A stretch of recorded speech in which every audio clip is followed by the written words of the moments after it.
Hi, everyone. Welcome to the Johns Hopkins Cerebellum Seminars. Today we have as our speaker Mark Goldman, who received his PhD in physics from Harvard University and then did his postdoctoral work in theoretical neuroscience at MIT.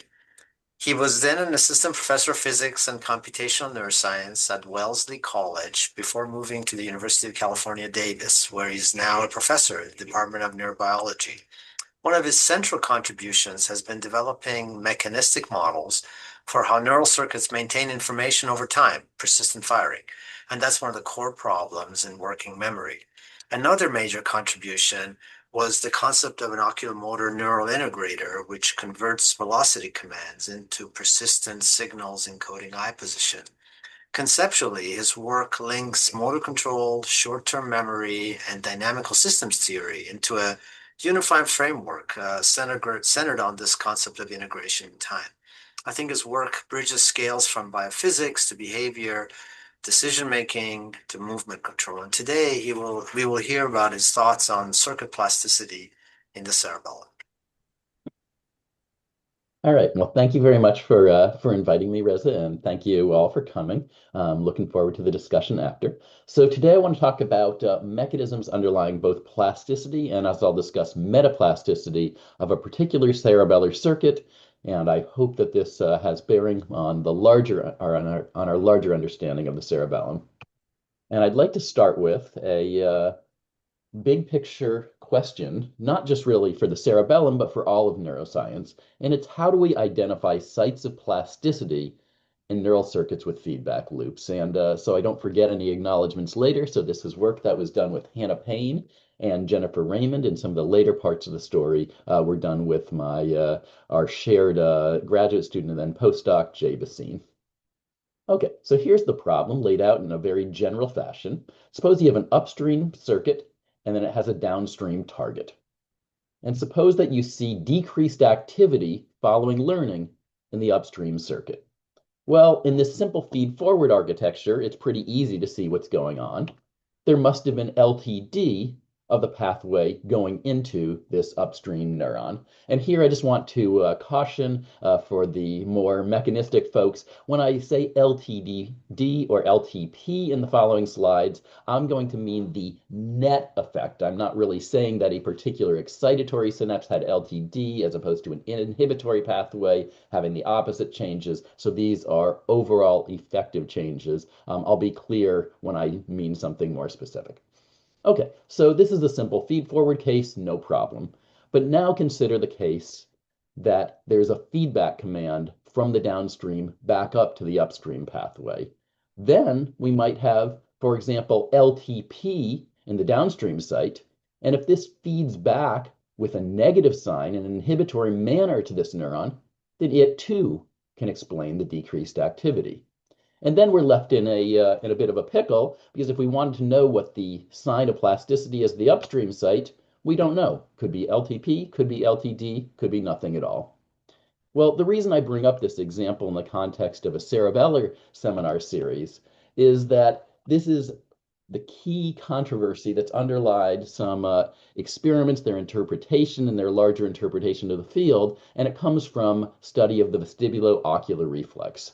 So the vestibulo-ocular reflex, for those who aren't familiar with it, is a image stabilizing reflex. So if this monkey is looking at a banana and it moves its head back and forth, its eyes can counter-rotate so that it keeps its gaze fixed on the banana. So here the head velocity is this sinusoidal motion, and the motor output, or eye velocity, traces with equal and opposite, if it's working perfectly, motion to keep the image stabilized. Now, the interesting thing is, even though this is a reflex, it's adaptable. So if one does the following experiment called a gain-up experiment, one can increase the gain of the reflex. Here, the experiment is to move the banana opposite the direction of the head movements. And then the animal must move its eyes more than the normal VOR. And if it does this for many, many tens of minutes, it will be able to turn up the gain of its VOR. And that looks like the following. Here was the original motion. And then after the training, the VOR gain, that is the ratio of the eye velocity to the head velocity, has increased. Okay, so this simple set of experiments has led to a long-standing debate in the field about where is the key plasticity that mediates learning in the cerebellum and mediates learning in particular in the VOR reflex circuit. So what I just showed you was a case where the eye velocity increased. Cerebellar nuclei recordings will show that those neurons increase in their firing rate. There's a disinhibitory path to the eye. And since those neurons go up in firing rate, maybe one shouldn't be surprised that the Purkinje cells, which inhibit those neurons, decrease in firing rate. And the question is, why did these Purkinje neurons decrease their firing rates? So the standard Marr-Albus-Ito model, bolstered by cellular and synaptic studies that reproduce the patterns of climbing fiber activity coming from the inferior olive with parallel fiber inputs coming from the granule cells, all lead to the conclusion that there should be LTD along this pathway. However, Miles and Lisberger suggested that there are efferent copy feedbacks of the eye movement, and those have, like in the previous example, a negative sign. And they suggested that instead there is LTP in the direct pathway.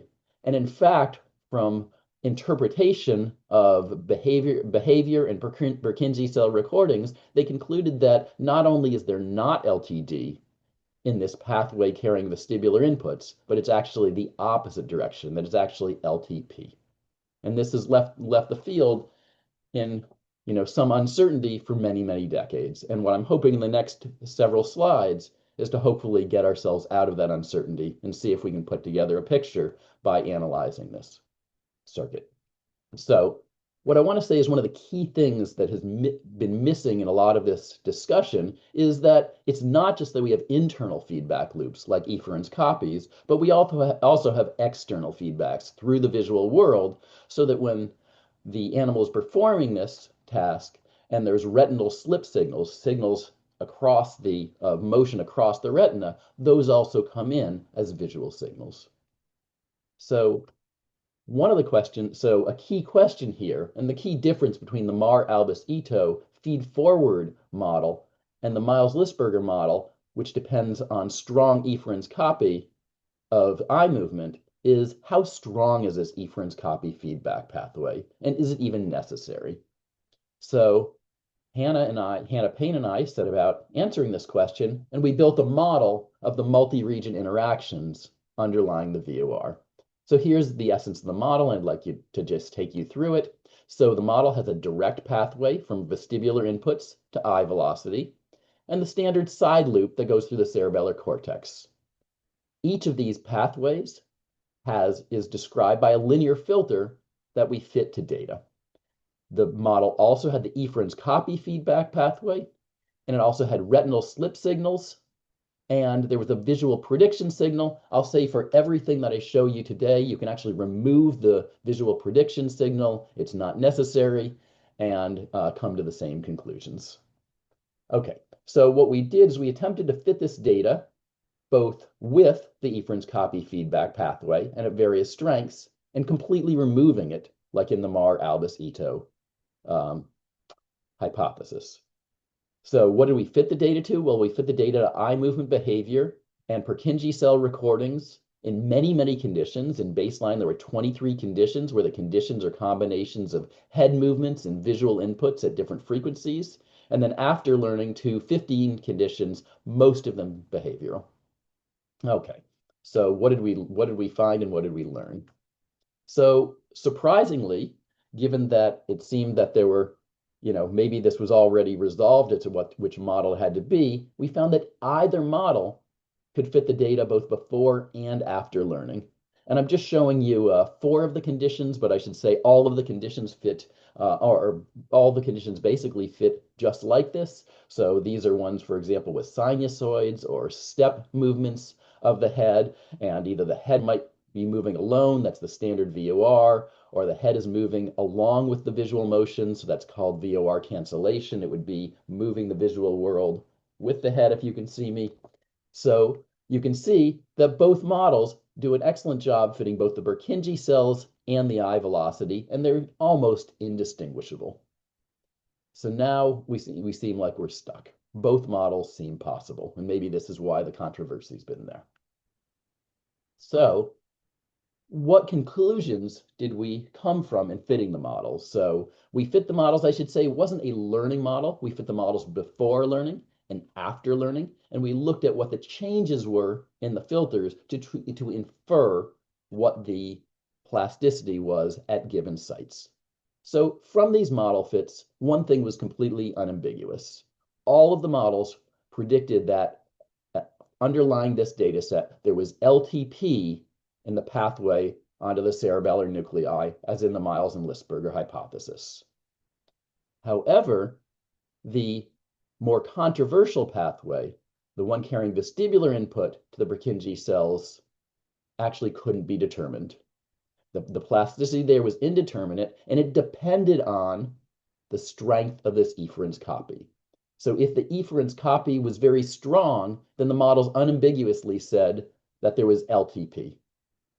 But if the efference copy was weak or non-existent, then the models unambiguously said that the conclusion was LTD, as in the more molecular studies and the Marr-Albus-Ito hypothesis. Okay, so what's going on here? Why can't we figure out what this sign of plasticity is? Well, what we were able to show is that when we fit the models were fit from a cost function. That is, what the models attempted to do was minimize the cost or the deviation between the experimental recordings and the model output for all of the different experiments. And what one found when doing that is there was a whole family of solutions that one could even analytically, pencil and paper, show were completely degenerate. And the key degeneracy that I'm highlighting here was between the three pathways that go on to the Purkinje cells. The head carrying or vestibular pathway, KPH, the efference copy feedback pathway, KPE, this is from eye velocity back to Purkinje cells, and the retinal slip pathway, KPR, from retinal slip onto Purkinje cells. And here I'm just showing you the degeneracy of two of them, which is really the controversy between the efference copy pathway and the head pathway, and many different combinations can produce the output, and therefore many different combinations can produce the learning result. Stated another way, if we knew what the efference copy pathway strength was, then I could tell you what the learning was in the vestibular pathway. But without knowing either one can't tell the other. Okay, so now how does one proceed?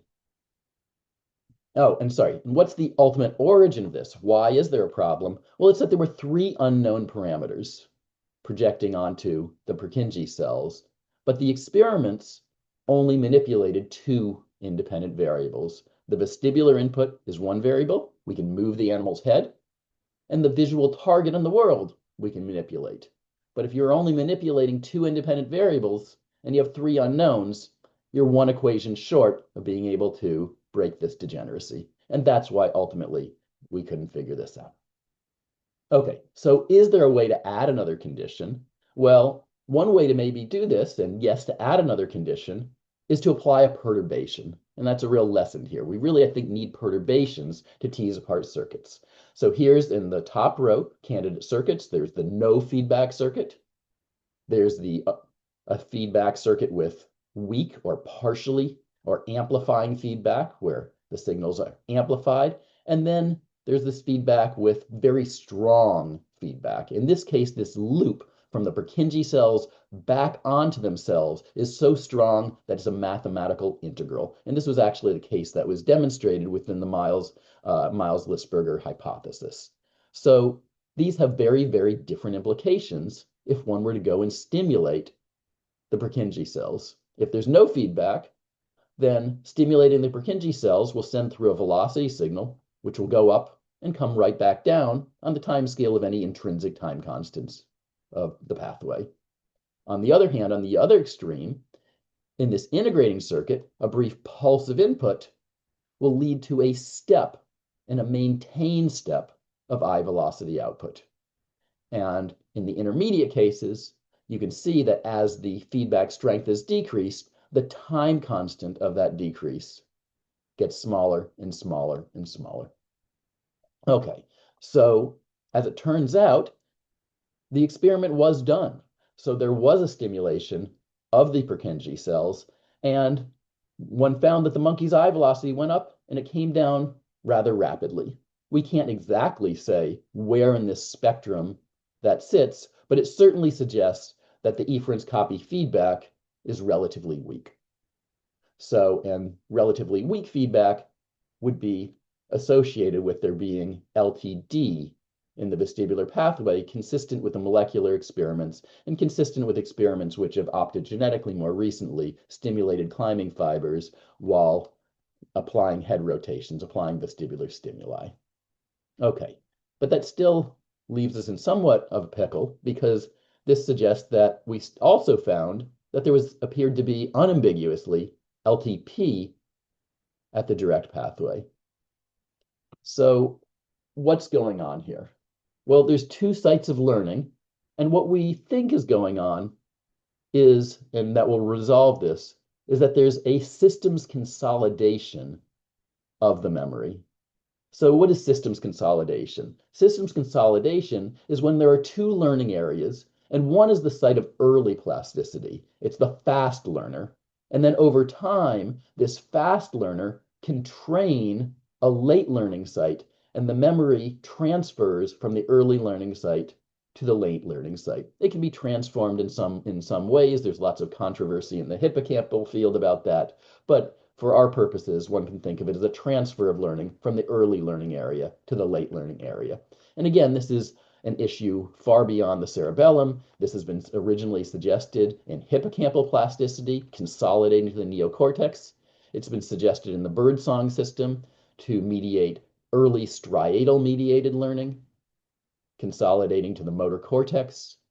And it's been seen in various cerebellar systems where the early learning is in the cerebellar cortex, and then the final site of plasticity is in the cerebellar nuclei. And this is the case we're considering here.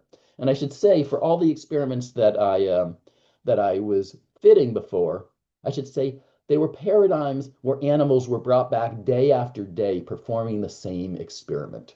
So there were sessions where it was learning something that day, but there was also probably, we think, a consolidation of learning across multiple days. So here's how it works. So we built a model of this whole system. So here's the model, just showing the standard pathways. In this case, I'm focusing just on a simple Mar-Albus-Ito type feed-forward model for simplicity. The input is a head rotation, a vestibular input, which goes into the Purkinje cells. At this first site of learning, indicated by the weight W, I applied standard parallel fiber, climbing fiber, associative plasticity rules, the same rules used in the Mar-Albus-Ito model. The one that was more interesting and that we didn't know much about was what learning rules mediated the plasticity at this late learning site V. And for that, what we found was that actually if one used the standard Hebbian learning rule, even with corrections like a BCM rule, for those familiar with it, that actually didn't work. That wouldn't consolidate properly. And it was ultimately because these rules are unstable, and they would either lead to binary outputs or they lead to unstable activity. What we found did work was a heterosynaptic plasticity rule. And in this case, the plasticity, one can think of it, it was a correlation, well, I should say a correlation between the mossy fiber input and the Purkinje cell output relative to its baseline firing. And the way to think about this is this looks very much like the early learning rule, where climbing fibers train parallel fiber inputs, but now the Purkinje cell activity is training the mossy fiber input. So the story is first, the climbing fiber retinal slip signals train the early site W, and then after the Purkinje cells learn to compensate, they themselves train the direct pathway. All right, so let me show you how this works. So over time, what we find is there was a training period, and during this training period, which was very brief, we see that there is LTD of the direct pathway. That's showing the weight W going down. And that's shown here in this diagram where I'm plotting simultaneously the changes in the weights W and the weights V. So we see this immediate LTD of the early learning pathway.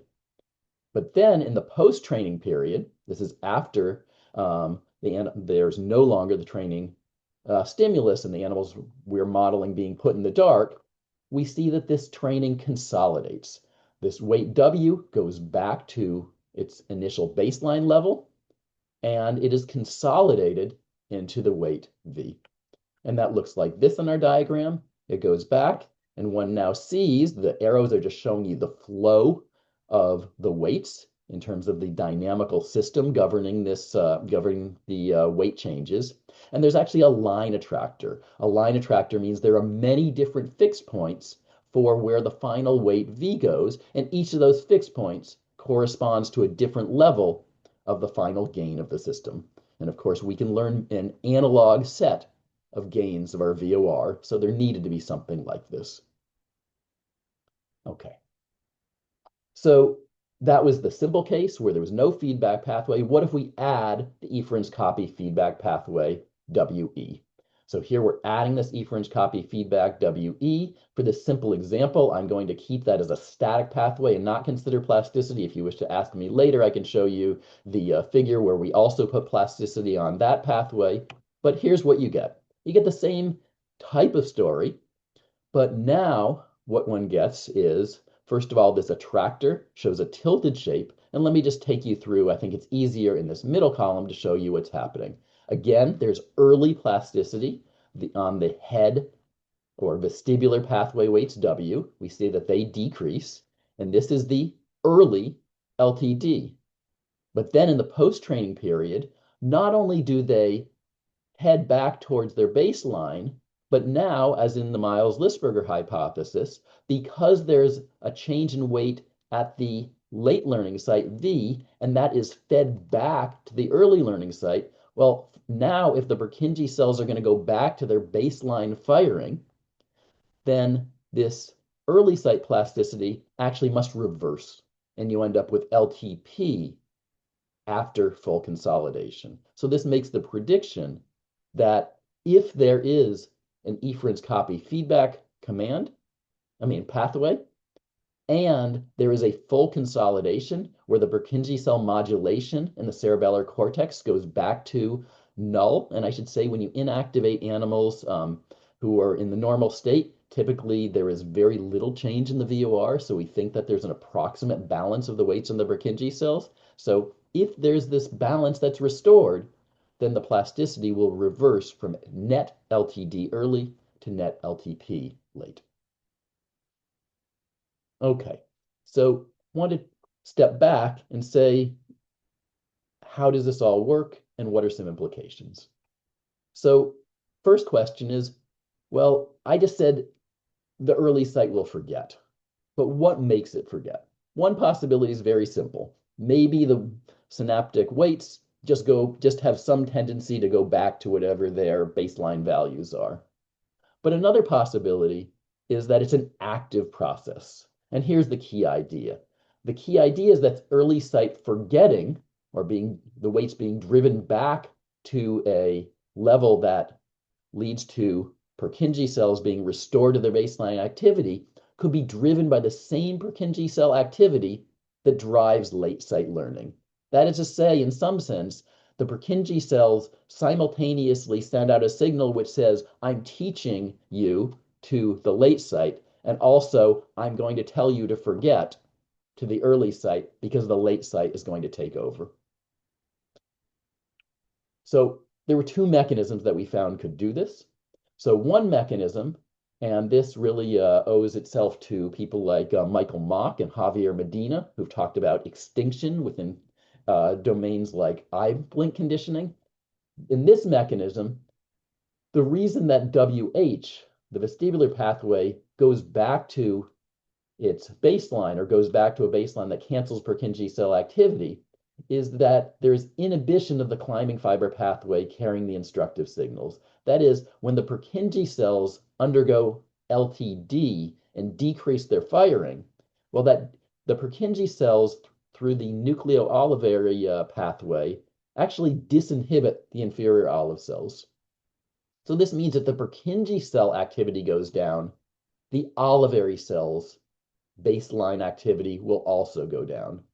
And we know that if in the absence of climbing fiber inputs, in the absence of the complex spikes driven by climbing fiber inputs, non-associative LTP occurs in this pathway. That is, parallel fiber alone without climbing fiber input will create LTP along this pathway, and that will restore WH back towards its original value.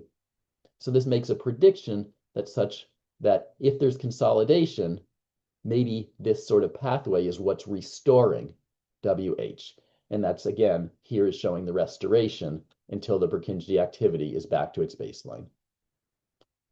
But there was also one other mechanism, and the other mechanism is that there may be a restorative plasticity mediated by inhibitory inputs onto the Purkinje cells. And here I am explicitly separating out the pathway onto the Purkinje cells into parallel fibers and inhibitory inputs due to the MLIs, the molecular layer interneurons.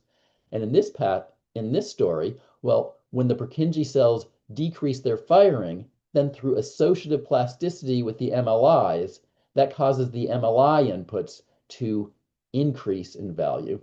So now where does this restoration of balance in the Purkinje cells occur? Well, in this case, it doesn't occur through at least in the extreme, it doesn't occur through the parallel fiber plasticity going back to its original level. Instead, it occurs due to the MLI pathway increasing in strength to balance the efferent's copy pathway and the parallel fiber pathway. And if this is the case, then it predicts that there should actually be a correlational rule between Purkinje cell spiking and MLI spiking. So I hope someone will go look for that plasticity rule. All right. So final thing I want to say on this part of the story is, why have early and late sites of plasticity?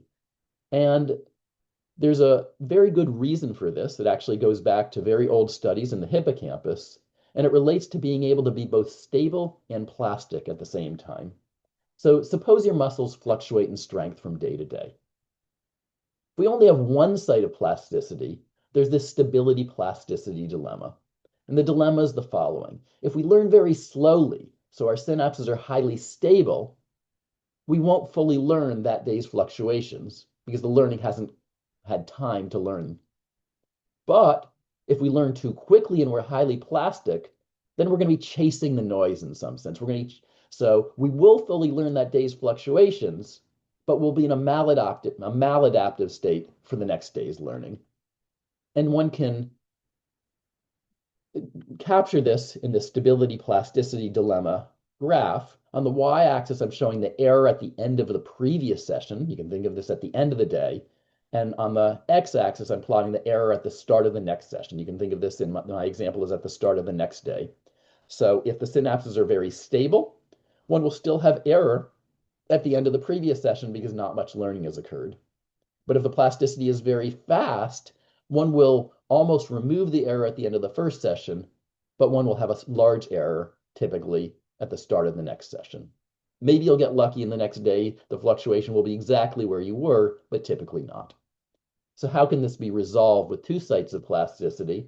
Well, the idea is with two sites of plasticity, if there's day-to-day target variations, which lead to day-to-day variations in the retinal slips, then the early pathway, well, I should start with the late pathway. Then the late pathway with slow learning, over time, day after day, it learns the across-day mean required output. So it covers what the mean is in terms of the output required. And then the early pathway only needs to learn the variations around this across-day mean. And what one finds is, in this case, with two slices, one can, if one wants to say, have one's cake and eat it too.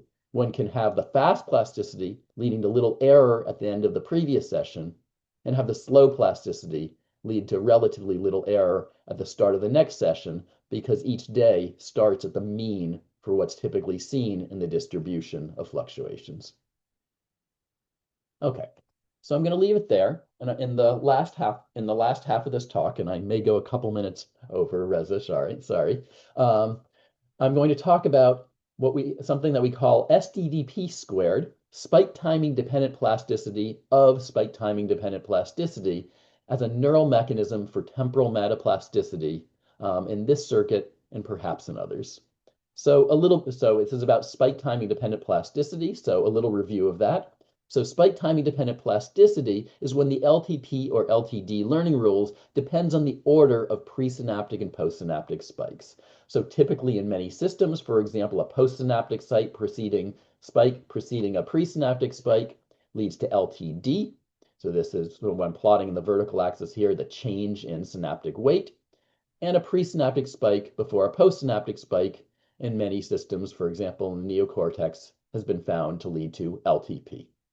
But this is just one rule for spike timing dependent plasticity in one circuit. It was actually taken from neocortex layer 5 neurons, and it's shown here. But there's actually a whole plethora and diversity of different STDP rules. And this leads to a fundamental question for neuroscience. What determines these window shapes? And in general, I will say I won't answer that question, but in the cerebellum, I think we may be able to. All right, and here's the key experiments that lead me to say that. So here's our Purkinje cell, and the spike timing dependent plasticity rule we're going to consider is between parallel fiber spikes, shown here, that's the presynaptic spike, and then the complex spike that's driven by climbing fibers that carry a retinal slip error signal. So what Aparna Suvrathan did in Jennifer Raymond's lab is she tested this. She applied parallel fiber stimulation and then triggered a complex spike with climbing fiber stimulation at different intervals relative to the parallel fiber spike. And what she found was quite remarkable and quite surprising for the field. She found that at most pairing intervals, she found LTP.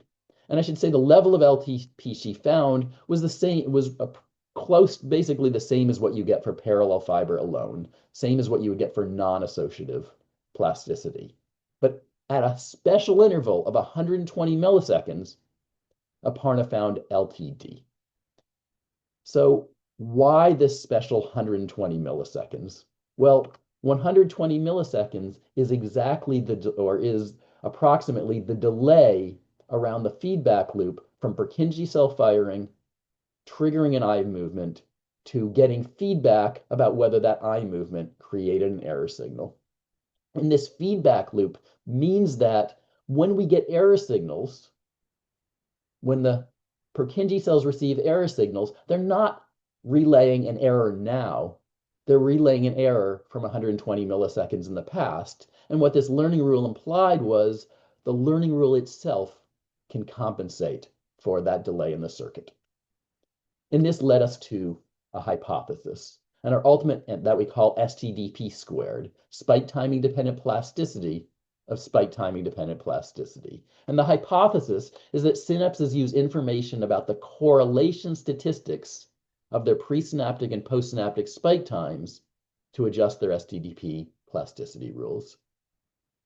Okay, so I want to show you a model of this. And first, I want to show you just our model of spike timing dependent plasticity. So spike timing dependent plasticity, again, will be between parallel fiber spikes and the complex spikes carried by climbing fibers. We're considering the following STDP window, which peaks at 120 milliseconds, and I'm only considering the associative plasticity, so I'm just calling it 0 at other timings. The idea here on the model is that a presynaptic spike comes in, it triggers neural activity for a brief amount of time, but what I want to focus on is the plasticity. We think that the presynaptic input starts a molecular timer, and then the timer determines when the synapse is eligible for plasticity. So we call this STDP window, we call it an eligibility window. It says for what pairing intervals is the synapse eligible for plasticity. So the idea is the timer starts ticking, and when it gets to this red zone, that's where it's eligible for plasticity. That is to say, if a complex spike triggered by a climbing fiber input comes in while the timer's in this red zone, that will lead to plasticity. In this case, that would lead to the associative LTD, which would lead to a decrease in the output of this Purkinje cell in response to parallel fiber inputs. So that's the spike timing dependent plasticity. I now want to focus on STDP squared, how that spike timing dependent plasticity's timing can also be altered by the timing of the presynaptic parallel fiber and postsynaptic complex spikes. So we have two mechanisms for this. One we call the single timer adjustment mechanism. In this mechanism, the presynaptic input again starts molecular timer, but now the timer is adjustable. That's the wrench shown here. So the way it works is, here the timer is at a particular timing. That's where the STDP window is for plasticity. And if a complex spike comes in here, it'll lead to plasticity. But suppose that the postsynaptic complex spike is consistently too early. If it's consistently too early, this tells the adjustable timer, I need to move to an earlier time. So shift the STDP window early. Similarly, if the postsynaptic spike is consistently too late, then the timing of the STDP window needs to be shifted later. So this forms what we call an STDP squared window. So if the timing is later of the postsynaptic spikes are consistently later than the current time of the peak of the STDP window, then that says that the timer needs to be shifted later. The window needs to be shifted later. If the timing of the complex spikes are consistently earlier than the current peak, then that says that the window needs to be shifted earlier. So the key idea here is that in this single timer adjustment mechanism, it adjusts the timing of a fixed shape STDP window. So that's one mechanism. The other mechanism depends on having multiple timers and weighting them, selecting among them for the overall, to form the overall eligibility trace. And it's described here. The presynaptic input comes in, and then there's a bank of fixed molecular timers, each of which encodes a different timing. And then in terms of forming the eligibility trace, that is the STDP window, these different timers are weighted with different coupling strengths U1 to UM. So let me show how that works here. So here's a presynaptic spike comes in, and it causes the timer activations at different times shown here. Now suppose right now that only the early timer activations are coupled to the eligibility trace. That means the eligibility trace, the STDP window, will only reflect early times. Times very close to the time of the presynaptic spike is when the complex spike can trigger plasticity. But now suppose that the postsynaptic complex spike consistently comes in late. Suppose it consistently comes in at the time of this timer C7. Then the rule says this timing should be increased in terms of its coupling strength, because it seems to be the natural timing between presynaptic and postsynaptic activity, and the other timing strengths should be decreased.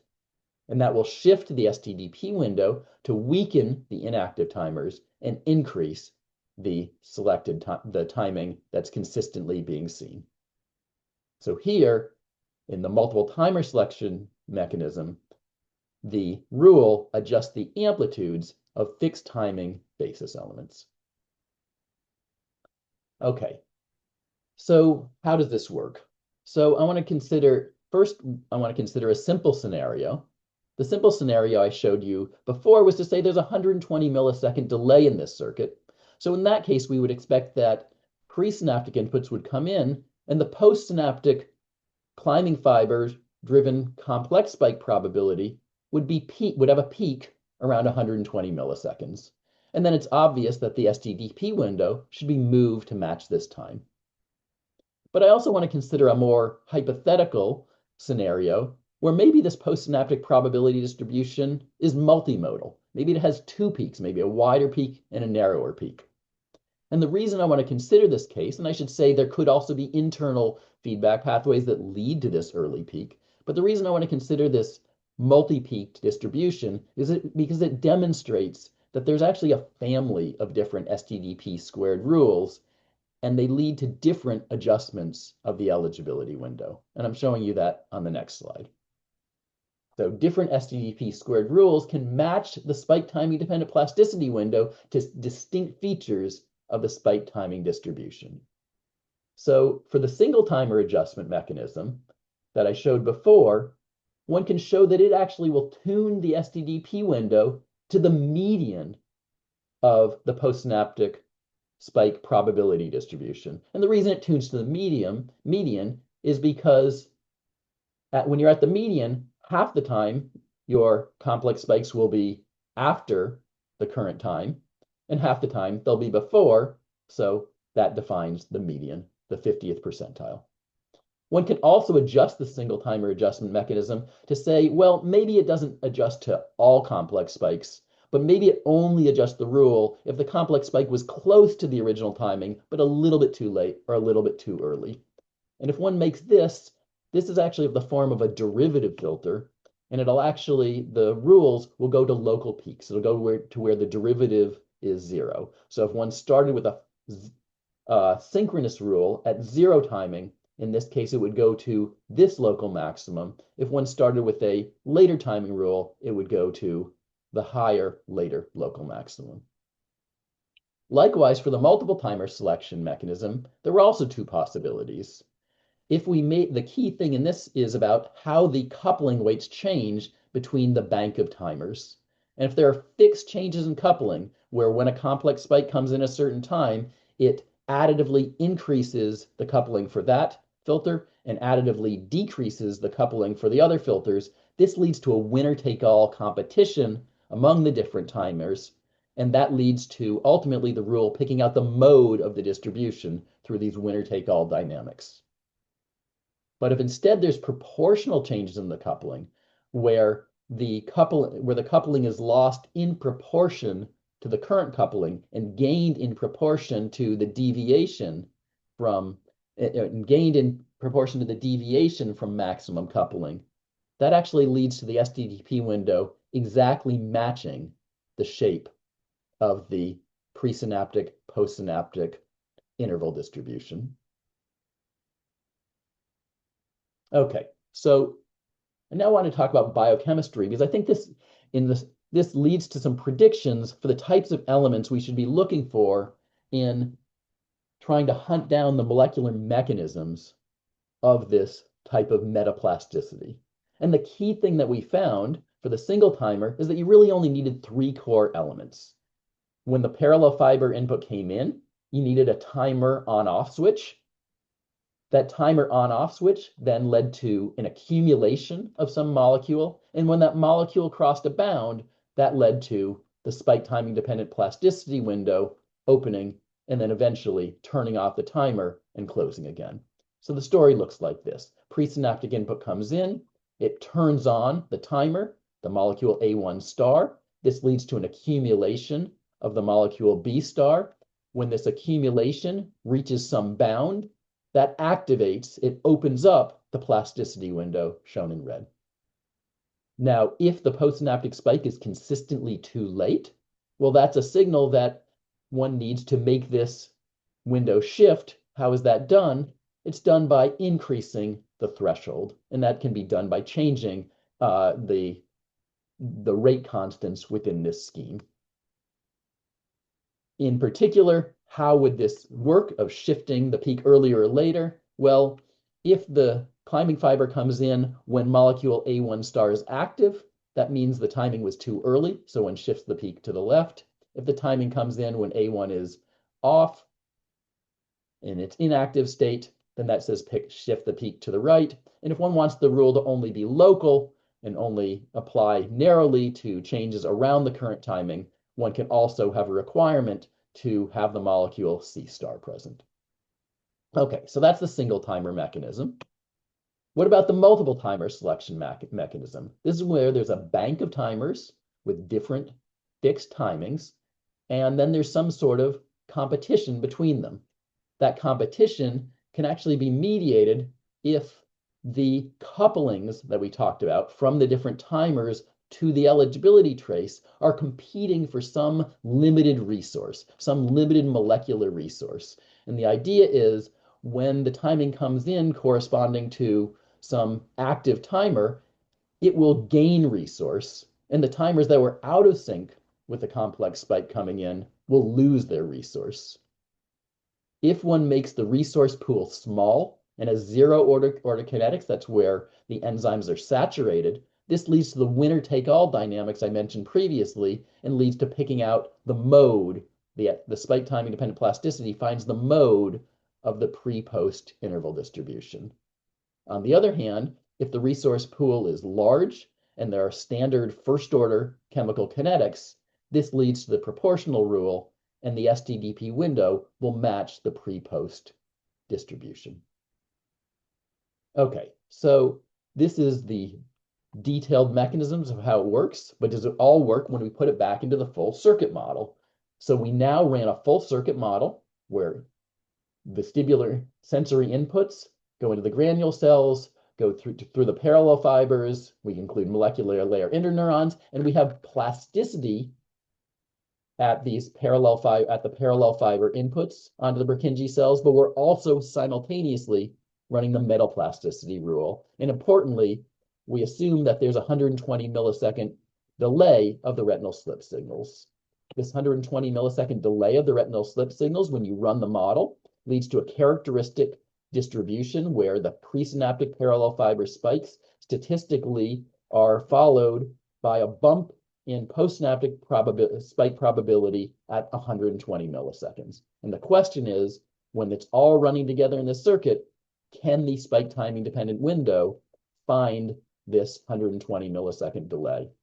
Well, the answer is it can. I'm going to show it to you for the narrow spike timing dependence squared plasticity window. This is the single timer. And what you can see is initially, we actually started with a rule in which the spike timing dependent plasticity was at 0 delay.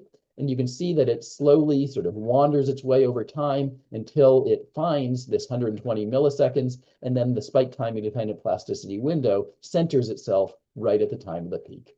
It works. Okay. So that shows that it can work all together in the circuit. Now we want to consider, are there any predictions? And in particular, are there predictions for visual deprivation experiments being conducted in the Raymond lab? So the first prediction is that the rules trained by parallel fiber climbing fiber statistics. So if we change these statistics by placing animals in the dark for a long time, it should cause loss of the 120 millisecond peak in the learning rule. The second prediction is how that is lost depends on the particular rule. In the single timer rule, the STDP window should shift over time because the rule says that the timing shifts later or earlier depending on the time of the complex spike. In contrast, the multiple timer rule leads to the conclusion that we'd expect the peak at 120 milliseconds to increase over time and the peak at 0 milliseconds to decrease over time. That is, here we should see 120 millisecond peak emerging while the 0 millisecond peak drops, but there's no sliding from one to the other, as in the single timer rule. Okay, so I want to show you some data related to the first prediction. So in the model, if we start it with an untuned rule, but have 120 millisecond retinal slip feedback delay, this will lead to the timing being tuned to 120 milliseconds. And Sriram Jayabal in Jennifer Raymond's lab actually did the experiment. He took animals, both either originally dark-reared or adult animals that were then placed in the dark, and that leads to the rule reverting to LTD at 0 milliseconds, the untuned rule. But if one then puts the animals into the light, the LTD window shifts to 120 milliseconds, and there's no plasticity, no significant plasticity at 0 milliseconds. The second implication is for behavior. So if we think about the untuned rule, in the untuned rule, plasticity is occurring at simultaneous times, even though there's a 120 millisecond delay in the retinal slip. This means that in some sense, the system is operating in the past. It's not compensating for the 120 millisecond delay of visual input. And that means if one were to present an eye velocity sinusoid, as I'm showing you half of a sinusoid here in gray, then the eye movements we would predict in an untuned circuit would be delayed by somewhere around the 120 milliseconds because the circuit has not compensated for that delayed timing. Whereas a tuned rule should be able to respond near the peak of the timing, and actual animals tend to be a little bit ahead of the peak, a little bit anticipating. And this is exactly what's seen in experiments. Animals that were placed in the dark, leading to the LTD at a simultaneous 0 millisecond timing, have delayed eye movements, whereas normal animals respond near the peak of the desired velocity, slightly in advance, in fact. Okay, so I want to conclude there. So in summary, the first part of the story, I told you that determining sites of plasticity in the presence of feedback is very difficult to do from recording data alone, but perturbations can disambiguate the degeneracy between different possible circuit instantiations. I then talked about the VOR plasticity, and the model suggested that early learning is mediated by cerebellar LTD, that is cerebellocortical LTD, that then consolidates over time to the direct vestibular nucleus pathway. In the second half of the story, I told you about temporal metaplasticity, STDP squared, where I said that the cerebellar STDP learning rule itself is likely tuned through the same spike timing correlations that drive plasticity. And I showed you two mechanisms for that: an adjustable timer mechanism that biochemically can be achieved with a molecular integration to bound timing switch, and a multiple timer mechanism that can be achieved via competition among single timers, and the competition is for a limited molecular resource. All right, thank you very much. I'm sorry for going over time. That was wonderful, Mark. Thank you so much. It was didactic. Please go ahead, and if you have a question, just raise your hand and I'll be happy to call on you. Mark, I guess I have a number of questions, but at the beginning, what is the teacher for the eye velocity signal that is coming back to the cerebellar cortex? Is that also the climbing fibers in that initial model? So let me see. I think I have a hidden slide someplace that actually shows this. So the question is, I'm just trying to think if I can escape out of this and still be sharing. Am I still sharing? Yeah. Okay, great. So the question was, what about I showed plasticity of the vestibular signal, but what about the eye signal coming back? And if I still have it,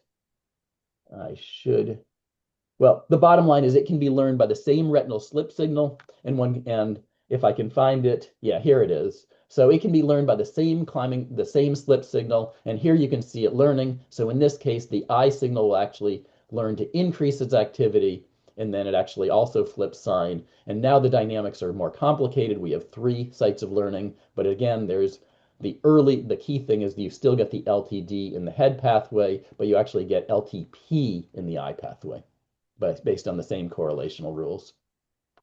Abby, go ahead. Hi, Mark. That was so fascinating. Thank you so much. I actually have a question about this exact part of the model. I was wondering if you could provide us some intuition about why the rapid plasticity at the parallel fiber-to-Purkinje synapse that's under this homeostatic feedback doesn't deprive the vestibular nucleus of the error signal that it's, I think, using to adjust that V. Does that make sense? I'm sorry for my voice. So it's a good question. It absolutely makes sense. So the question here is, so we're saying that the early site learns first, and then the Purkinje cells are going to train the later site. And now we have an issue that comes up, which is how fast does the early learning site get restored through any of these mechanisms? So it can actually work either way. So if the early site goes back to its baseline too slowly, one actually ends up overlearning. And there's actually some experiments in a different system, I believe from Mark Schnitzer, showing that you can get these types of things in animals. So if you go back too slowly, you end up with the plasticity in the late site and the early site, and they're both trying to increase the gain, and you actually go to gain more than one in the model. If you go back too quickly, then you're right, you won't learn completely. And we think that's actually the case, and that's why you learn over multiple days. So we think it doesn't fully consolidate experimentally from day to day, and then it builds up. And I actually have a slide right here actually showing this build up one day, then the next day, then the next day. So came with slides for all your questions. Arnd, go ahead. Hi, thank you. Thank you for a nice talk. In the end of the first half, you remarked that you were looking for experimental data on the MLI Purkinje cell plasticity. And I'd like to mention a paper from our lab recently that studied this, maybe not exactly with the protocol you would want, but with a very general all-optical method that can be used with many plasticity protocols. I'm going to put this in the chat. Okay, that is wonderful. I think one of the benefits of bringing together the community. So thank you for the question, and thank you, Reza, for bringing us all together. Yeah, wonderful, Arnd. Thank you. Yeah, I'll highlight that. Wonderful. Solomon, go ahead. Hi, Mark. Thanks for the talk. Regarding the idea of the consolidation in the learning at the nuclei, and you're showing two possibilities that seem to be general for the cerebellum. How do you reconcile that with the fact that when you lesion the cerebellum, you get these ataxia or saccade oscillations? It seems that things are stored in the cerebellum long term, but the consolidation idea says that it's only a short term, like the hippocampus, but then it has to be transferred somewhere else. Yeah. So the question's about how do you reconcile there be consolidation with various ataxias. So the first thing to say is there are many experiments that show across a wide range of systems that animals with an inactivated cerebellar cortex may be fine in terms of their performance of what they're doing now, but can't learn new tasks. So I'd say that's the first thing is, we do think, and we do see in experiments, and we see them in the VOR, we see them in the oculomotor integrator that I also study. So we see lots of cases where you need your cerebellar cortex to learn.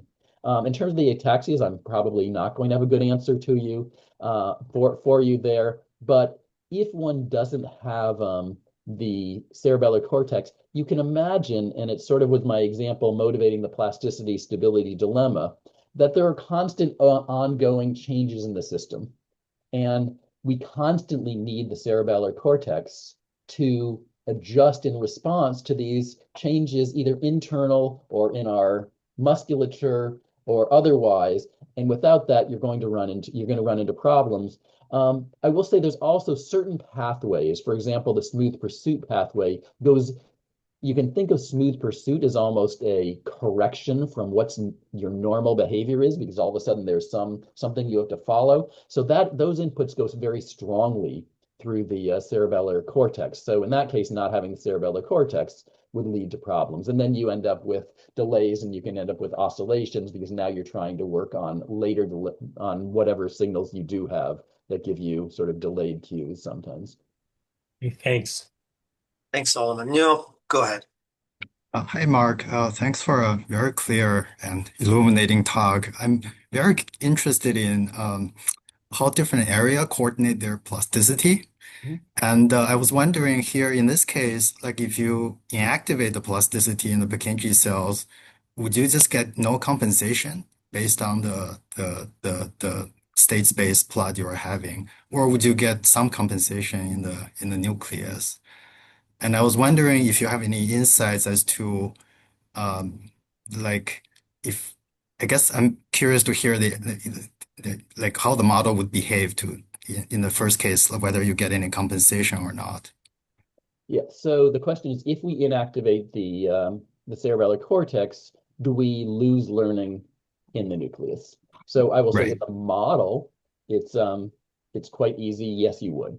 Because in the model, it's a simple model of consolidation. What's happening is the early learning is changing the Purkinje cell activity, and this altered Purkinje cell activity is then training the direct pathway.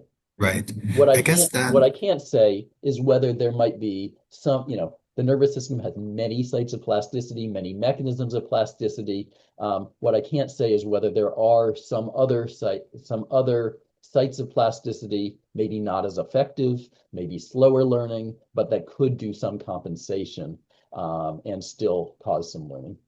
So I'm going to punt on that one and say there could be other sites, but at least in the model, to be clear, what the model does, the model requires the Purkinje cells to train the late cytoplasticity. right. Then, and that, I guess I had a follow-up question, which is then in this model, I guess using this model as a test case, is then what determines the first set of plasticity is where essentially the error signal comes in? Yeah, so in this system, we know that the inferior olive and the climbing fibers coming from the inferior olive encode a retinal slip signal. So if, again, your eyes are not keeping up with the target or they're drifting, then you're going to have image motion across the retina. That's going to lead to the retinal slip signals. And that's the correlational rule that I actually used within the models, that the retinal slip signals, which were a mismatch between the output of the circuit and the visual motion given to the circuit, those are what train the parallel fiber synapses. Thank you. Yeah. Wonderful. Any other questions for Mark?